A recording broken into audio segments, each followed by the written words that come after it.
بسم الله الرحمن الرحيم. الحمد لله رب العالمين، ثم الصلاة والسلام على أشرف المرسلين سيدنا محمد وعلى آله وصحبه وسلم أجمعين.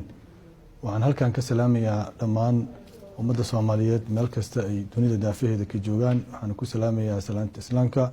Assalaamu calaykum waraxmatullaahi wabarakaatuh. waxaan rabaa si gaaban inaan uga hadlo doodii maalmahan ka socotay baraha bulshada ee dhalisay dooda badan iyo hardanka iyo kala duwanaanshaha keentay xagga fikirka iyo xagga maaragtay aragtida intaba. waxaan rabaa marka ugu horeysa inaan u mahad celiyo culimadii Soomaaliyeed ee sida degan naseexada leh sharafta leh arintaas uga falceliyay ina soo jeediyay si gaar ah ama si guud waxa ku haboon qaladkii ka dhacay khudbadii aan ka jeedinayay dalka Jarmalka. waxaan kaloo rabaa inaan halkan isaga cafiyo culimadii ayagana aniga sharafteyda ama cirdigeyga ama diinteyda gaaray. waxaan rabaa si ilaahay dartiis ah inaan ayagana isaga cafiyo. waxaan kaloo rabaa inaan mahad celiyo dhammaan dadka Soomaaliyeed ee ka dhiidiyay oo u arkay dulmi aniga la ii geysanayo ama la igu beegsanayo ama mid la soo abaabulay oo aniga igu aadan oo aanan ku aadanayn khaladkii ku jiray khudbadeyda ee ka baxsan ee arintaas ka falceliyay. ayagana aad iyo aad ayaan ugu mahad celinayaa.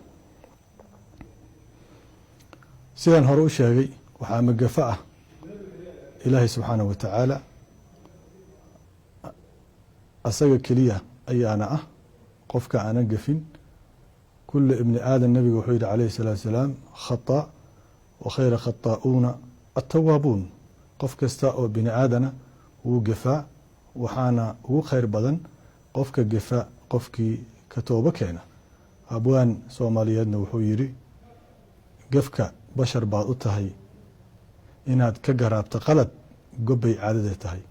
وحرب إنا عدايو سيدا مركه رو عدايي أنو مرنا إنو قصد كيهين حديث النبي عليه الصلاة والسلام إلى الشيعي سيحين كويا لا ضد أي كدلتي إن أنا ديدنين وأنا اعتراف سنة هاي حديث كاس إنه يهي حديث صحيحة متن جيسة معنى جيسة لفظ جيسة انتبه.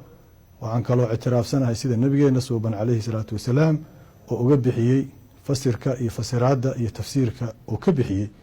وعن كلو اعتراف سنة دينتنا سماوي جاء القرآن الكريم كسنة النبي عليه الصلاة والسلام إيه الرئيس إن يتهي دينتا حقوق أوجبا سيسي دمرك يهوانك وحان سديدنا هي وسيداس درادت وح الله لقي وحي خلد أخذ بداس كجري وحان إله سبحانه وتعالى ويدي سنيا إنه أرنتاس يقعفيه أسجانا وجتوا بكينيا أنو آمنسن توبض عد إسكال إن يتهي إلهي سبحانه وتعالى أيسن قف من هذا توبضة أيسن لهين إلهي سبحانه وتعالى أيا وحي قفأة وقد بدأس كجري كويدي سنة يا توبة.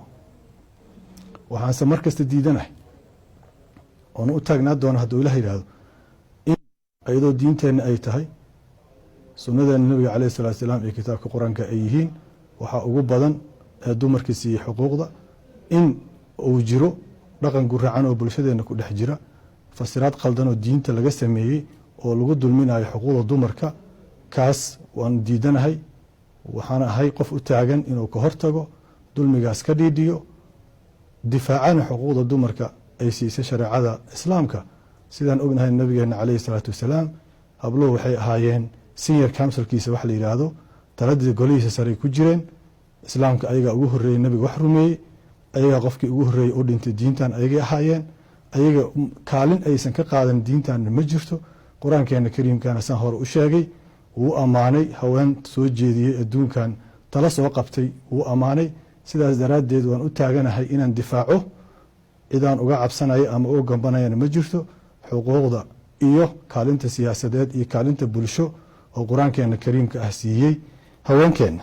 sidaas daraadeed waxaan rabaa in dhacdadaas dhacday iyo falceliskii ka yimid iyo wixii dadka kala gaaray dabcan doodaha dhamaantood intooda badan waa arkayay ama kuwa ka imaanaya culimada ama kuwa ka imaanaya dadweynaha ama kuwa ka imaanayo taageerayaasha ama kuwa ka imaanayo kuwa iga soo horjeeda ama kuwa ka imaanaya siyaasiyiinta intaba waan arkayay waana ii muuqdeen sidaas daraaddeed anigu qof kasta oo arrintaas wax igu yeeleeyey ama wax iga soo gaaray waan cafinayaa qof kasta oo aniga aan dhibaato u geystay ama gaf iga tabanayana waxaan rajaynayaa asagana inuu si kii cafiyo arrintaasna ay soo xiranto halkaasna ay ku dhammaato dhammaanteen dadka soomaaliyeedna ay is cafiyaan culimmadana waxaan ugu baaqayaa mar kale inaysan la kala safan siyaasiyiinta siyaasadda rag baa isku haya taladeeda rag baa isku haya waxaan rajaynayaa inaysan dhinacna la safanin oo aysan dhinacna u beerin haddii aan la kaftanaba anigaaba xadiiska iyo qur-aanka iyo sunnada